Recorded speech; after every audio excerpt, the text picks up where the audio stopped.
How's it going, people and poppers? My name is Lucas, aka Spontaneous Carl. Welcome back to the AI world. So today, we're going to be working on another pretty big project. Probably not as big as this. This one took me several hours to do. Hopefully it's not going to take me as long this time around. And I think my ultimate goal is have something that's kind of reminiscent of Lord of the Rings. So, have a watchtower here, have a watchtower there, and just like going around the whole plains biome. At the top it has like an area that you can light a fire, and that way if we see someone like a coastal invasion coming from this area, they can light the fire. This place will light their fire there, all the way around to the castle. That way we can be aware of an upcoming invasion, and that way it kind of just adds a little bit more story to it. I'm thinking what I want to do for this is I want to landscape this, make it more of a cliff, like an overhanging cliff, and have it perched on top of the cliff. So I think I'm going to work on that, and I'll be right back.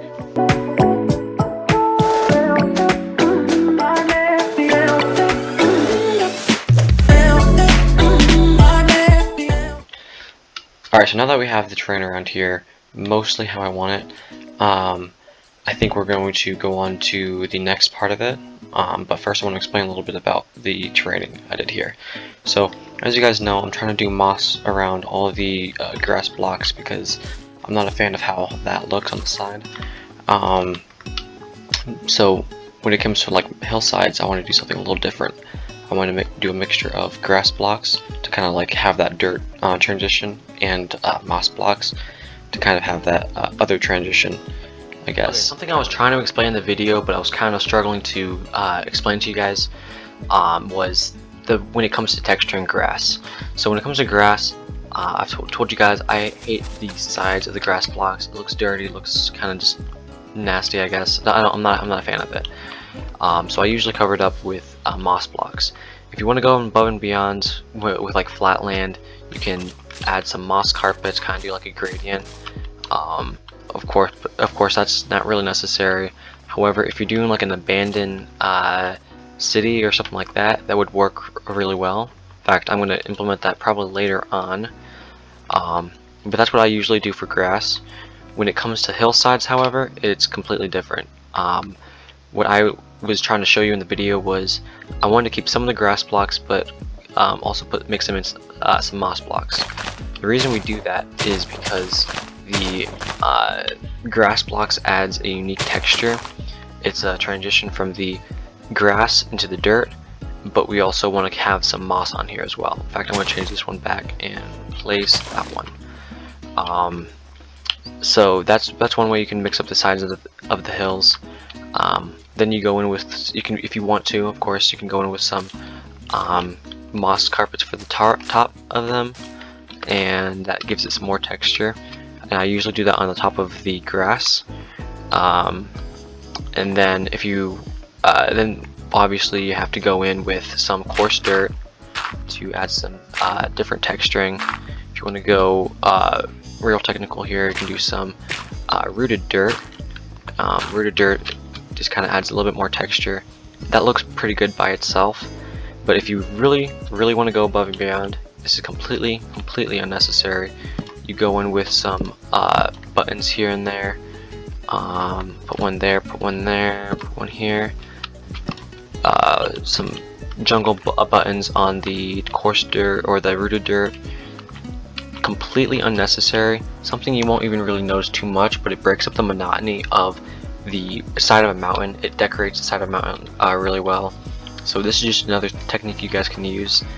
I think it looks really good, but that is just my personal opinion there, my personal preference. So back to the video. But yeah, the watchtower is going to go right here, and this is going to be the watchtower that we copy to the other parts. And when I copy it, it's going to the other ones are going to have different styles, I guess. It's just going to be my template for the next ones, I guess.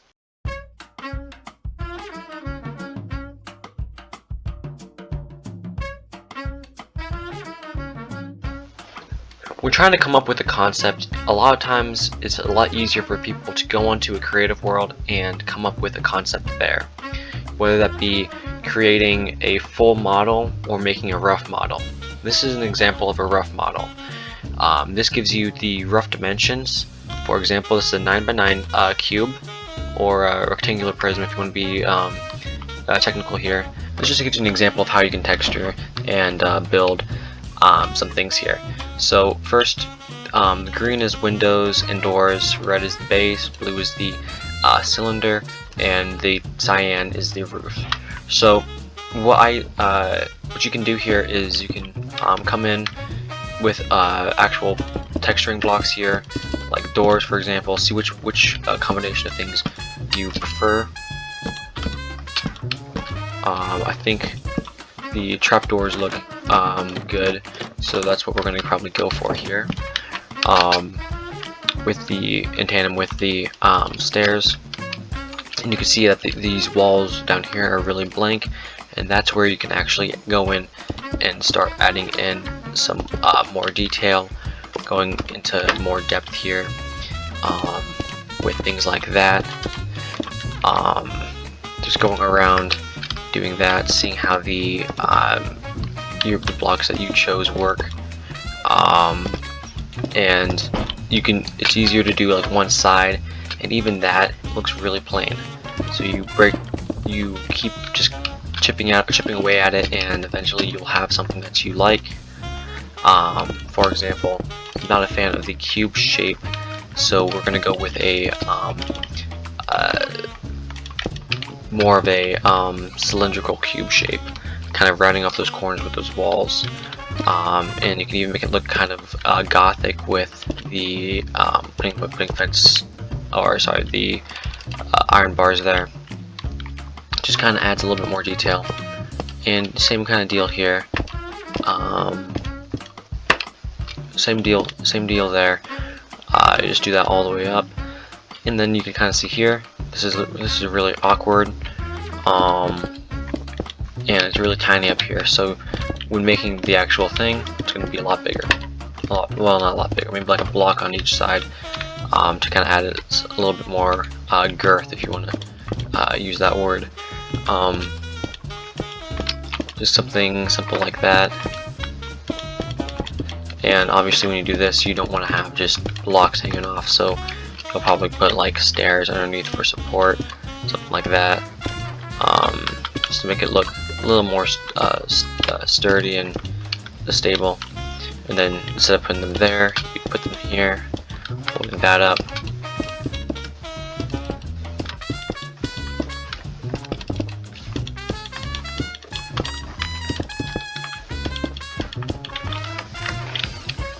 But yeah, and just do something like that. Like texturing like this is crucial. Designing like this is not necessary. I don't do this half the time when building, but it is a great tool you can use, you can utilize, a great technique you guys can utilize to come up with a concept to use for your own builds. If you're not super creative, like on the spot, or like you're not super confident when it comes to that kind of stuff, using this technique is a really useful tool for you guys. Anyways, let's get back to what I actually made. Okay, so I already got the main part of the tower built, and I know you guys are going to be like, why'd you build the whole thing off camera? Well, it's because we're going to be switching this up around the entire thing here. Also, this is just the rough outline of what we're going to be doing. I say rough, but I already did the majority of the detailing here. I'm going to go through a few techniques with you guys as to what I used here. First, same like door technique with the indented door and using trapdoors this time, and just having a simple floor. I stole this stair technique from the person to collab with, so if you haven't seen that, I recommend checking that out. And then around the base here, I would do what I do with the building over there, put some coarse dirt, but the coarse dirt is also leading up onto the walls. Obviously the buttons And I wanted to go with the square from the beginning, but a square base from the beginning, but then I switched it up, kind of did like a circle-ish thing with the like the cobblestone walls and all that in the corners. Our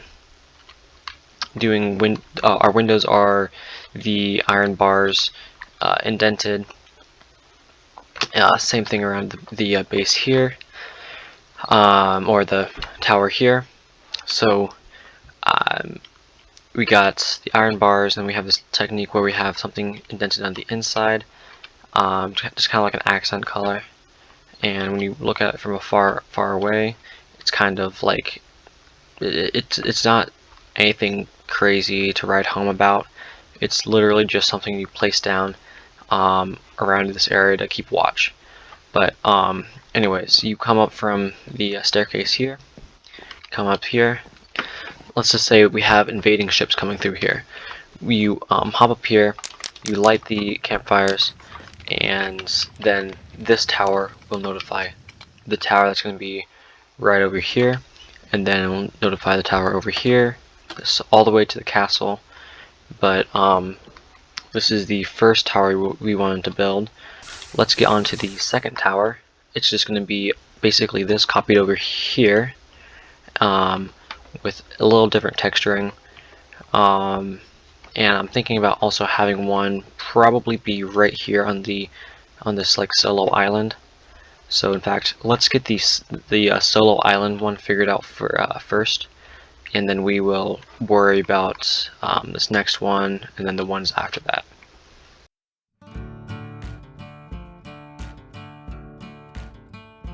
Okay, so now that I have my structure saved from over there, I'm going to bring it over here, place it down, and I'm going to show you the process of me editing the structure to fit this area specifically.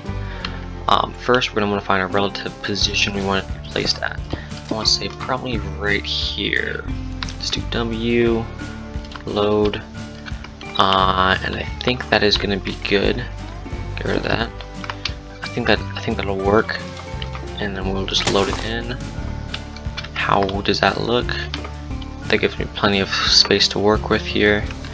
Cover that up, kind of fix up the terrain here a little bit. In fact, we're going to fix up the terrain a lot around here, because we want to make it look supported somehow here in the sand, and that makes it look just gives it a little bit more support. And then another thing I want to do is, let me get that. Instead of having dirt over here, it's going to be more like dirt and sand, or sandstone and sandstone and sand. Sorry, sandstone and sand, because we're on the beach. It's going to be it's just going to make more sense. Okay, so now that we got the sand here going up the side of the base here, I think what I'm going to do now is I'm going to kind of add a little bit more detail to the surrounding area.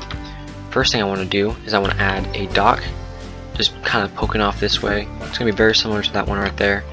Dock poking off here. Kind of fix some of these like little surrounding bits. When you think about how we're going to have the guards, the people that are going to be running these towers, how are we going to get them to get to this tower specifically, because it's currently separated by water. In fact, I think what I'm going to do here is I'm going to get sand, fill in this area here, make this one long strip, and then I'm going to get a dock and kind of just dock over to that. So that's what I'm going to do. I'm going to be right back. Okay, so I'm just finishing up the last bit of detailing now. Basically what I'm going for here is a very castle-like, very structure, I guess. Very structured, sorry. So here you can kind of see the basic thing I'm doing on the outside. So what this is, say they march their way through here. I'm going to put sandstone through here, kind of like we do with the mud brick, packed mud. Kind of adds the texture, the feeling like it has been stomped on, whatnot. But I'll show you that in a second. Basic details around here. We got the bridge to get across. using a mixture of trapdoors and slabs. Bad thing with this is you cannot place them here because obviously they're going to be up one.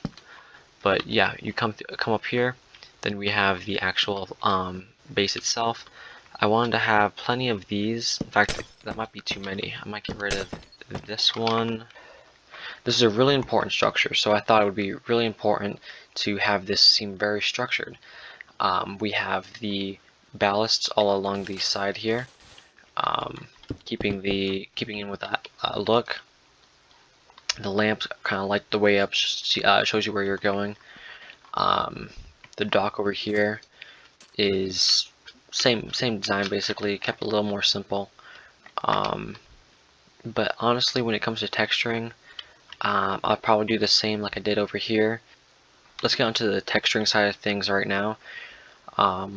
Like I said, I'm going to have a path going through here, thicken this out a little bit more, and the path is just going to basically be same deal, but instead we're going to be using a lot more of this, kind of just keeping in with that storyline of people walk through here. So I'm going to get that started, and then I'm going to texture the island, and then that'll be all that I'm going to have for this watchtower, and then we're going to get onto the other ones. Okay, so now I have everything finalized for the beach watchtower. I'll show you how to be presented to you when you're walking up to it. First, we have our path, and the technique I used here was using the suspicious sand along with the smooth stone, and that kind of gives it the texture that it's been walked on. Same thing we're doing over there. Originally, I was going to use upside down. What is it called? Upside down sandstone stairs, but I didn't like how in your face it was, so instead we're using suspicious sand. That just kind of gives it a roughed up look, and you can kind of see here like it's a slight difference, but this is a lot more subtle. But when you walk around the path here, you can see I've added some more supports down here, kind of make it look like it's supported. You walk up this, same thing with the light still. We have a palm tree, just to kind of bring some greenery in, and for the most part, everything else is the same. I added the upside down staircases over here because this is something that just kind of roughed anyways, doesn't really matter. Didn't think it was worth throwing in some suspicious sand. Maybe I will eventually, who knows. But that is the beachside watchtower. Now what we need to do is we need to get that, copy it right here. And in fact, what I'm probably going to do, what I'm thinking about doing, is moving this entire path just around, wrapping it around that way. Maybe not, because I still need to figure out what I'm going to be putting here. I'm thinking still probably farmland, but I'm not sure. So let's just see where I'm at with that. Okay, so we placed our tower down here. Nothing crazy terrain-wise or down here, really. But you can kind of see where I'm going for here. They turn their fire on, then they turn their fire on, they turn their fire on, all the way down. Down here I kept the base the same with the dirt because obviously since we're in a dirt, like on the grass, it's going to be dirty. I had the path, I'm going to keep the path where that is now, but I also made a separate path going towards the inside here. I'm also working on trying to get the secondary wheat field planted right in this area, so I started fencing it off a little bit. Again, I'm not going to fence it off all the way through here, probably just this one small area, and kind of just trying to cordon it off a little bit, and then I'm going to just get this whole area here. And then I think that it's going to look really good in the end. So I'm going to get everything planted, maybe throw a few more trees down in this area, and then I will be right back. Alright, so as you guys can see, I planted the wheat field over here. Just something simple to kind of go along with the wheat field over here. Planted a few more trees there and there, some bushes all around, and I also have a bridge design right here. And when I was doing this, I kind of realized how much I liked the lantern on top of the post there. And I'm thinking that I might honestly want to change these up to also be lanterns. Yeah, so I'm actually much more of a fan of the lanterns on top of it because it takes away from the blockiness of it. So I think we're gonna go with that instead. But now all I want to do is hook up another bridge over to that side and another tower probably over there. And I think that's gonna be all the updates I'm gonna do for this video. Okay, I want to keep this kind of brief because I'm going to go into a lot more detail with this later on. Because we're going to have a whole episode dedicated to this. In fact, we might do that next episode, depending on where we're at. But so first off, bridge. We want to have a bridge going from this side to this side. And eventually, at one point in time, there was a bridge going from this side to this side. However, there was a war that raged through here. The war, they blew up the bridge, and now the bridge lays at the bottom of the river. That is one of the main reasons why we have watchtowers, is because there is always a threat of invasion. So that's what they do with the bridge here. Similar to the design to that one over there. Then we have another watchtower. This watchtower is a lot more dilapidated than that one. In fact, this area here used to hold an entire village, but now, as you guys can see, it is completely overgrown by forest. There's no village here right now, and that's what we're going to be working on probably in the next episode. But yeah, this tower was attacked by the ships that use this waterway to invade the castle. As they blew up the bridge, they aimed their cannons towards the tower and towards the village, blew holes all in the side of the tower, and now it just lays in ruin. The people of the village, as they were being attacked, they all ran. They tried to cross the bridge, but the bridge was broken, so they just started running this way, and eventually they ran so far they lost their way, so they had to make a new civilization. We'll get into that in a much later episode.